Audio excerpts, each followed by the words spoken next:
Okay. I am so thrilled to introduce the two readers we have after the break here. And I'm going to start with Yvonne Blomer, who is one of my favorite poets and humans, and just such a wonderful mentor and leader in this community. And just, I'm going to read her bio, and I'm going to let her read and not ramble anymore. Yvonne Blomer is an award-winning poet and author of the critically acclaimed travel memoir Sugar Ride, Cycling from Hanoi to Kuala Lumpur. Her most recent books of poetry are The Last Show on Earth, As If a Raven, and the anthologies Refugium, Poems for the Pacific, and Sweetwater, Poems for the Watersheds, published by Caitlin Press. Yvonne served as the City of Victoria's Poet Laureate from 2015 to 2018. She lives, works, and raises her family on the traditional territories of the Saanich, Lkwungen, Wyomilth peoples of the Coast Salish Nation. Come on up, Yvonne.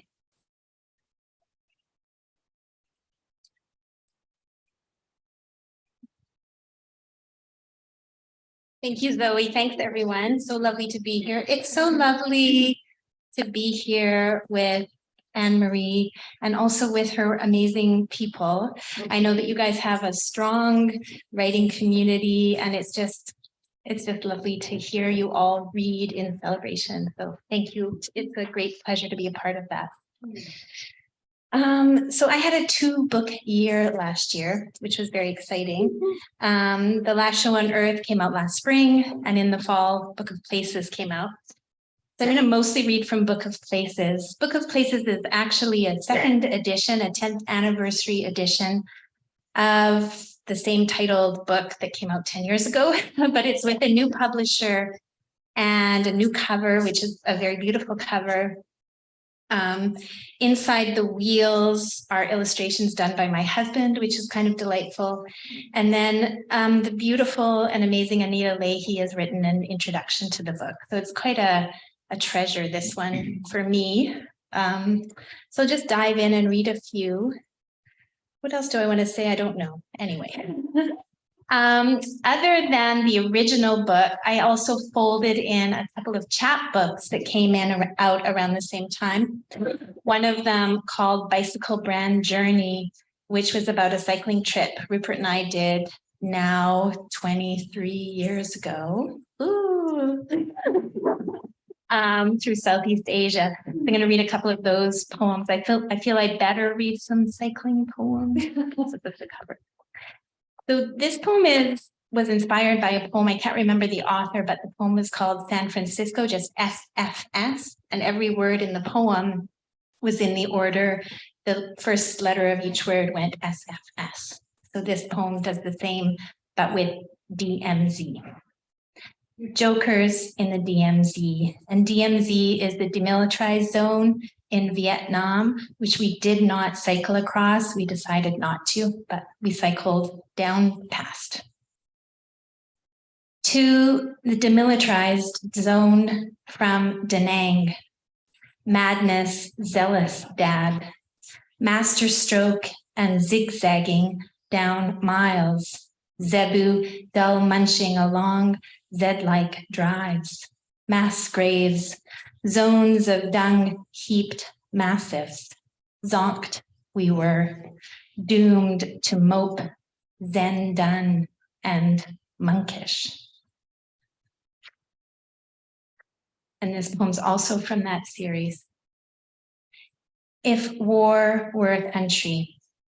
And one of the things we did on the bicycle trip is played a lot of cribbage. And the chapbook reflected that in that they were printed on cards as if you could play crib with the poems. If war were a country, perhaps bicycle could be the soldier sent in to save it. What is it we're doing each night, bodies spent and slapping cards down like generals throwing stones to see who next will fight? I want to pair myself to each cyclist on the road ahead, to you, to the Japanese boy, to the French man so muscle and bone thin. He's worn this road down under him, some old story of colonies haunting each pedal stroke. First deck of cards illustrated long ago by his ancestors. How fine robes, the story of wealth and war told in translation, makes me bored of our safe lives. Where are the soldiers now? I want to fan them with these ancient symbols, lay their cards on my table, hoist each dying man onto the grace of this machine and pedal him home again. I'll move, still on my bicycle, but to the UK, where I lived for just over a year to do my master's. Cycling home, Norwich. Something in the ring of church bells, the fog, thick air, this street, this bicycle, the way I let it soar and fall around each aching corner, how I barely look up at church, medieval stone buildings, the city hall, and falling down, dropping now toward taxi stand, market, I roll, body still, arched, ready to spring loosely over bumps and bricks I know are coming, around pedestrians that invariably step out without looking. Remember this passing, how in the dark the first time, echoes of voices, church bells, stirred something so strange, so still in me. It's a little bit interesting when you go back and look at your old poems and then put them out in the world again, like really? But here, I did it. And it's interesting because these are out of the books I've published, my two most personal books, and they capture, in a way, when I was pregnant with my son, all the way up to how his age now, or nearly, but also other little tidbits of life. So I was not born in Canada, I was born in Zimbabwe, but I came to Canada when I was very young, and I really don't have any memories of living in Zimbabwe, but I have little shadows of memories. And this poem comes from that. But I like to think that, well, I don't like to think it, but it is a fact that I'm an ultra colonizer because my parents are English. We benefited of being English in Southern Africa, and we benefited of being English in Canada. What we left. In the dream, we took a boat, a canoe carved from bamboo or some oily African hardwood. A canoe rowed by a man whose eyes were moonlight. Mom and Dad quiet in the shadow of those small moons, my sister and I side by side, small hands on small thighs. Then our things, those black-topped coffee tables, animal skin blanket, back then I loved it. And crates with carvings, elephant, gazelle, soapstone face, eyes grayed by the light, spear and shield, and the many color slides. What we left, Kaisa the dog, grandma and grandpa, friends whose names my dad would find years later in some strange book, like a list of the dead. Perhaps we left doubt for snow or one vast land for this other. One more. So I'm going to read one poem from the last show on Earth. And I'm going to speed through the final poem. Thank you for that, Zoe. You know, when you time yourself at home, you're always much faster than when you're standing. So the last show on Earth kind of touches on climate change hugely and raising a child with special needs, among other things. So poem is the final poem in the book, called Reading Rilke on My Son's 15th Birthday. And there's borrowed lines from the Ninth Elegy, which you won't know which lines are borrowed, but you can see later. For my son's 6th birthday, a friend carved a watermelon into a cake shape. Why, if this interval of being can be spent remembering, am I wasting it again, wondering what bird outside is calling and for whom? Also, the dog's deep sighs, their meaning. Why then have to be human and, escaping from fate, keep longing for fate? Fate. The car swerves at the last or before the last moment. The bird sees the glass and stops before body reaches it. Always fate stops death, or attention does. I thought years ago, though truly it feels like minutes, if I paid attention, the years wouldn't just fall away. An image. I'm on a treadmill holding the baby of him. But because truly being here is so much, because everything here apparently needs us, that need is such a mothering thought. Is it? To be needed is to be loved. Is it? From birth, we encourage each child to move away, crawl or walk or run or drive. Soon his driver's license, said the special ed bus driver, knowing this will not be his fate. Fate as in destiny. What is yours? You ask yourself again. Rilke offering need and the rhythm of his line. He doesn't have an answer, but what a thinker he is. Perhaps we are here in order to say house, bridge, fountain, gate, pitcher, fruit tree, window. Yes, I think, and to love, which he speaks of, that near unnameable force that is not gravity, but which hurts and holds us. Perhaps to know body, bone, and bowel, to let the pimples come and let the frown lines deepen and the jowls of age come, to let the body rise in breath, to suffer each bruise and cut, each terrible death. But wait, it's my son's birthday. Do not bring death here. Bring longevity, bring life expectancy, bring life. And now I'm eager to leave the poem, to find an exit. How Rilke held himself in it, moved to the next thought and sound, traffic's bleary hum on Quadra Street, the same bird's persistent squeak answered from another tree.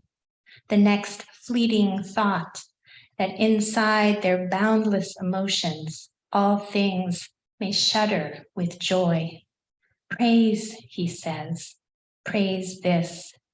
The blue eyes, the dimpled smile, the crooked spine, the swayed back, the loud laugh, the voice finding itself, the unhappy yelp, the anxiety, its trilling body shake, the curl of ear, the soft skin, the newborn and the man within, the resilience of the boy, the boy, the boy, and his father and his mother and all. Thank you so much for listening.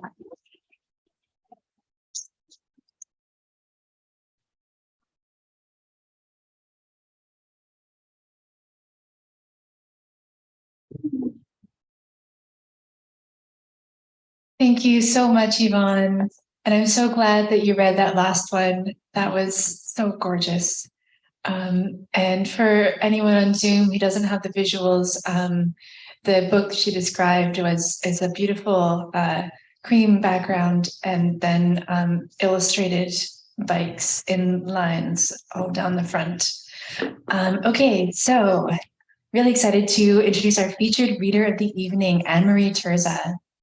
Anne-Marie is the author of 2 poetry collections, The Quiet and Fugue with Bedbug, which I said plural last time. I apologize. I had bedbugs in Halifax once, and I think perhaps subconsciously I put a plural on there because it's never just one. Not a good time in my life. So anyway, Fugue with Bedbug and the chapbook Slip Minute. Her poems have been nominated for the Bronwen Wallace Award and the Gerald Lampert Memorial Award. She works as a nurse in Victoria, BC. Come on up, Anne-Marie.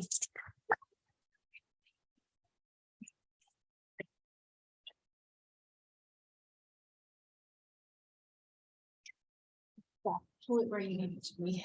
Okay, I needed to be here maybe. Can everyone hear me?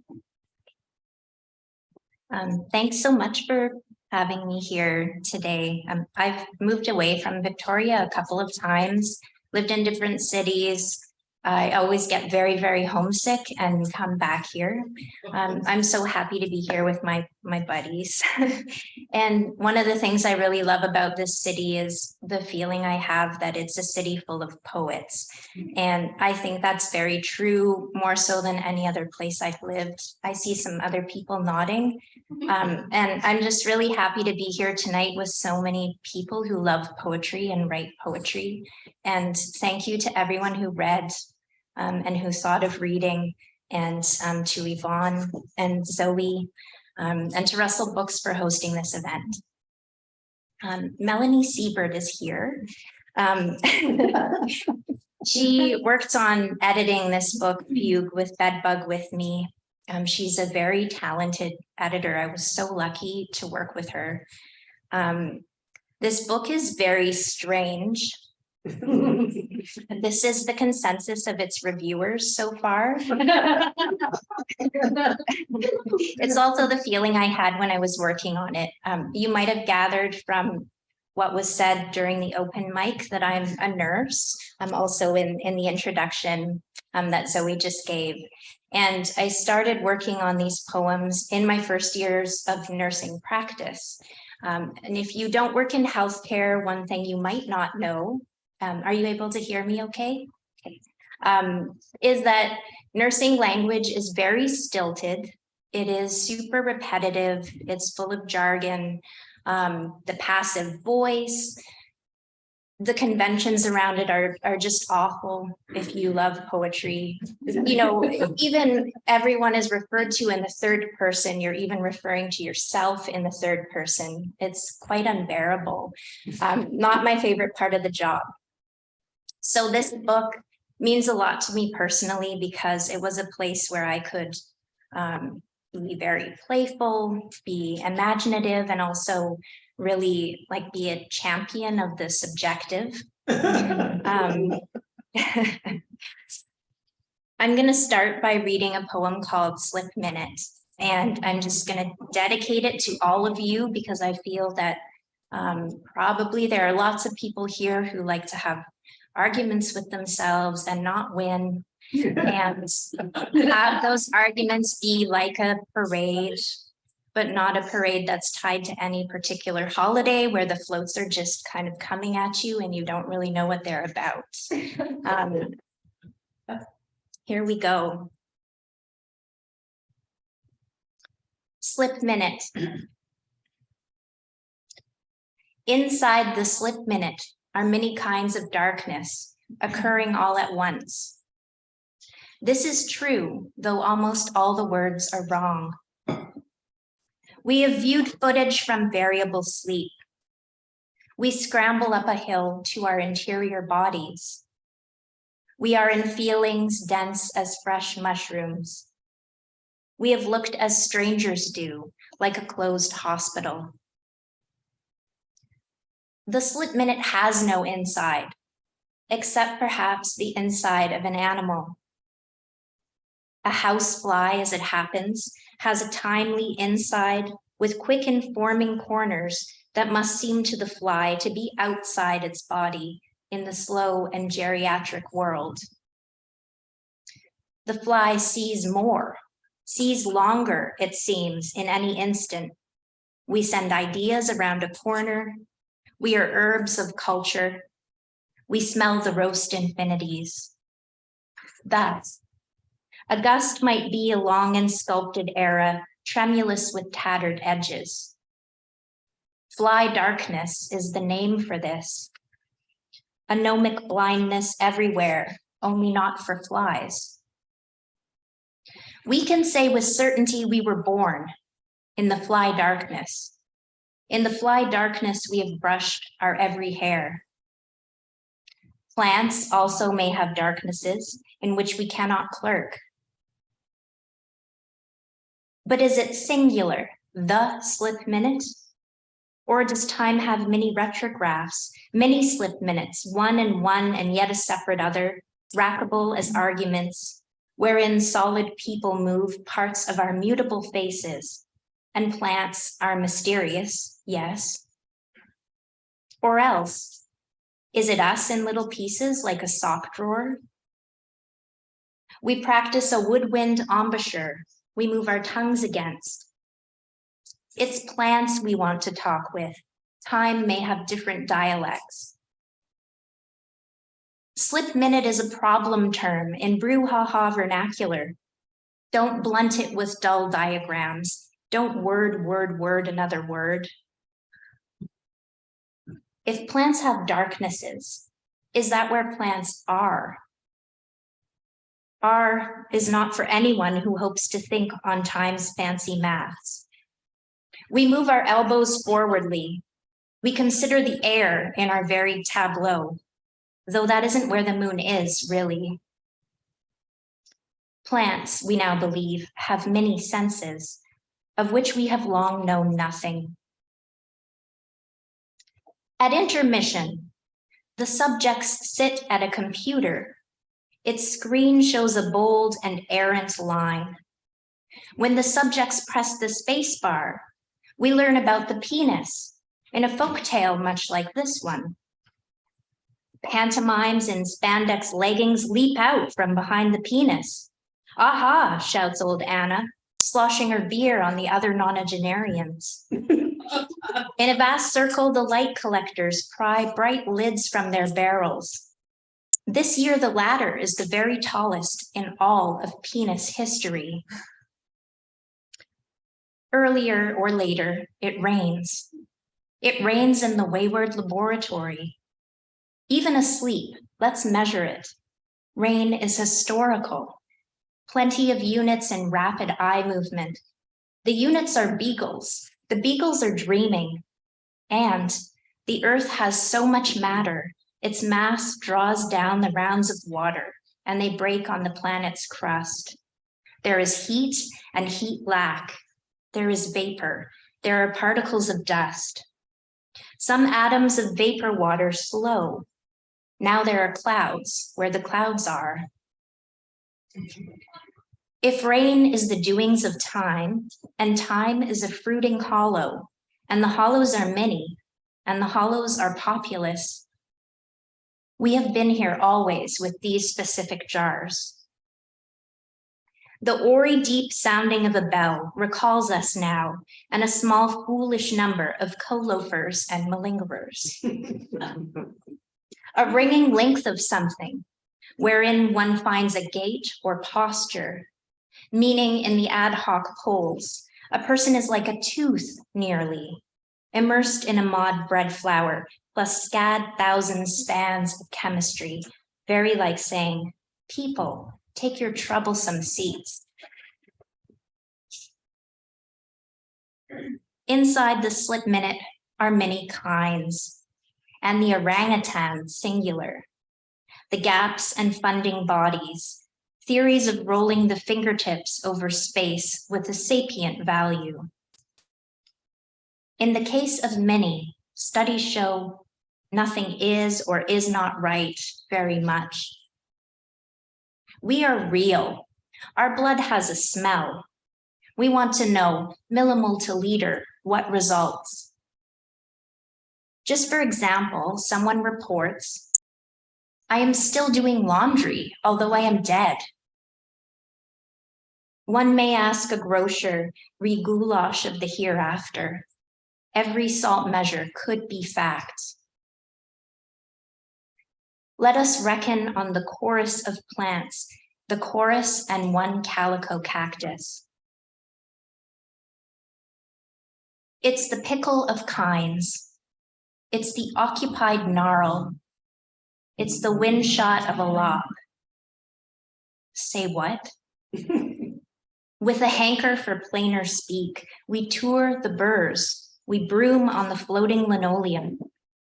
The slip minute won't give one privy word, as in the mirror of feathers is the apostrophe, as in, damn it, Jim, I'm a doctor, not an annotated bibliography. The plants of guzzles, E.T.'s plants, plants crushed in the Alps by the elephant Surus, the sculptured plants of Las Posas, plants eaten by fictional stevedores, and plants of the variously defined long 19th century. Every living plant of gambit curiosity. Further, are there alternative ofs? So there are kinds of darkness, and of is a soapy wedge in some transient water, so the kinds are clean at the parallel, or of is a brassy fixture, the slide assembly of a horn, with kinds in its rotary valves, the slip minute in its bell. Or of is a gas particulate. It means something like a good donut to a dog if a dog is smelling it. We have acted in redolent photoplays. We are the lake to our exterior want. We're in a smarting, sharp as triangulars. We have looked as fields do, like an open foray. So, in the morning when we wake, it's time to make the fish cakes. A very old song. To do a thing quite practical. We can say with certainty we have our every time. Plants also may have certainties in which we cannot roof. A spectator of the Middle Ages, some moment before the year 1050, pulled a radish from the sublunary earth and swallowed it. A day of given length, don't it figure, was certainly involved, and the daikon and the future giant of Sicily in the radish line. Regardless, darkness is literal. We whistle to the boundary creatures. We are fragrant noise.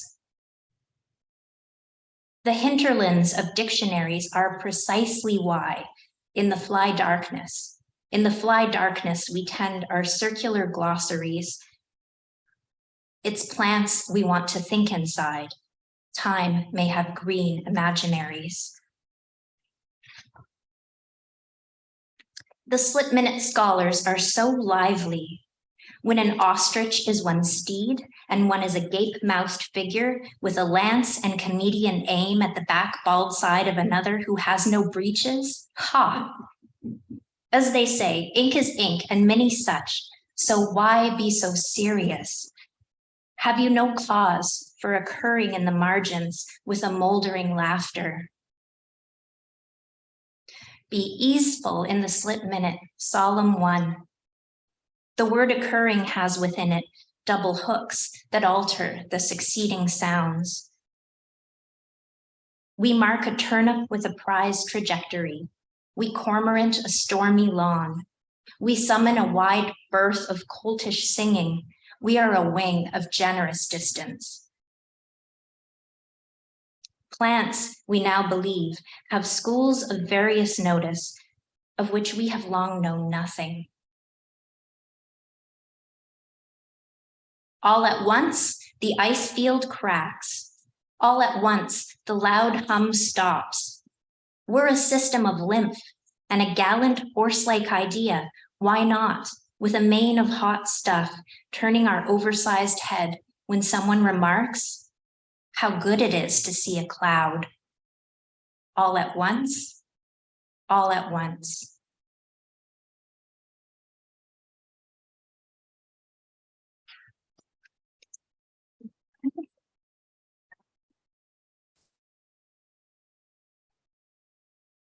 I sort of hadn't really anticipated how much I would shrug while reading that. I understand now that that's the gesture behind that poem. It's just like a whole series of shrugging. Anyways, so yeah, time is the major preoccupation of this collection. Another thing that I was thinking about a lot while I was writing these poems is just about how drawn I am to other art forms. And particularly when I'm writing poems, I often get the feeling, and I think it's probably quite common, like, I wish this poem could be an installation instead of a poem, or I see people nodding again, like, I wish it could be a painting. So what I thought I'd do now is balance out that long poem a little by reading several quite short poems where I hope that the poems are behaving like some other art form translated into poetry. And I'm going to start by reading a poem that is an autobiographical surreal film translated into a poem.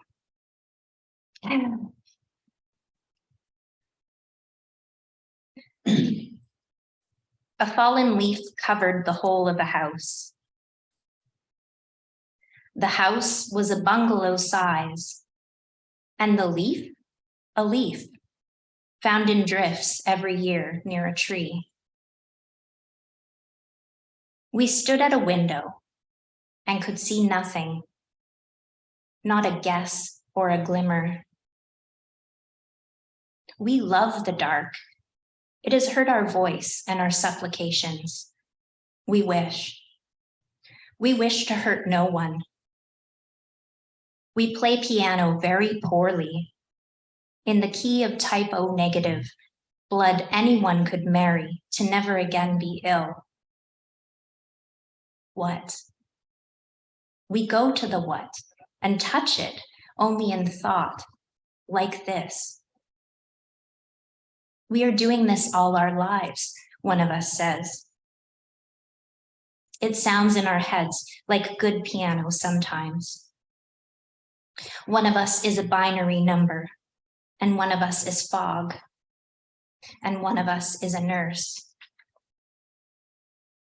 We are only ourselves. There are distinct possibilities. We work the petals with whatever limbs we have. We have failed so far at everything.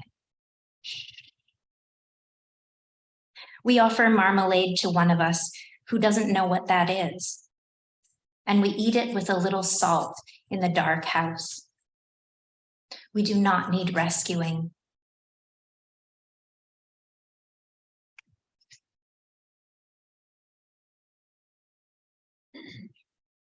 Okay, and now a poem that is definitely a painting. It is very overtly a painting, actually, but it's being described by someone who is so very, very, very far in the distant future that the time of the painting is a complete speculation.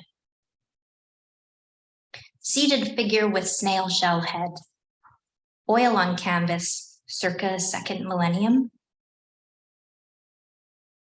We wore, it's thought, such luncheon shirts in the Cenozoic era, held fast at the throat with folded woven collars, alike to certain vegetables now extinct, such as cauliflower, heady and with kindred decorative leaves. Our forearms were similarly varicolored tones, welcoming as bathwater, clean scapes as lightly drawn as the word utopian. We had such vintage laps, all leg and sundry genitals, and we believe we did not pledge any part of us to clouds, though we did have ample weather of a size. Certainly we had eyes. It's a swelter to consider what it means. Were we ever then outlander, alone in this and that? So many billion artifacts. To show our minds, we had to paint such scenes.